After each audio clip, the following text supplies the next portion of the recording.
Yan, so good day mga paps. Andito na tayo sa day 11 ng ating pagtatanim. So yan, as usual mga paps, nag-ready lang tayo ng dumi ng rabbit and at the same time ng lupa.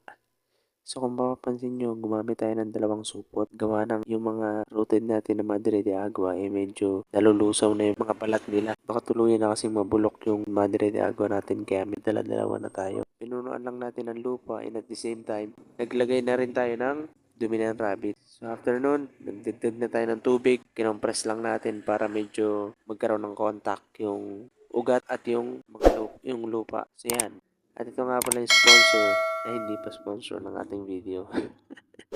So yan, naisipan ko sana kanina na itanim siya sa ibang lugar kaya kinarga ko siya sa tricycle para habang nagbibiyahe sana mahanapan natin ang espasyo. Yun nga lang, nung tricycle tayo, na-realize ko talaga na halos wala ng espasyo o bakanting lupa na pwede pang pagtaniman ng Madre de Agua. Kaya naman napagdesisyonan ko dito ko na lang siya ulit sa harap ng bahay itinanim. Yan. So itinabi ko siya dito sa isa pa nating tinanim para ma-monitor at maliligan din natin. So yan lang muna mga paps. Maraming salamat sa panonood. At muli, ako si Art, your service. Bye bye.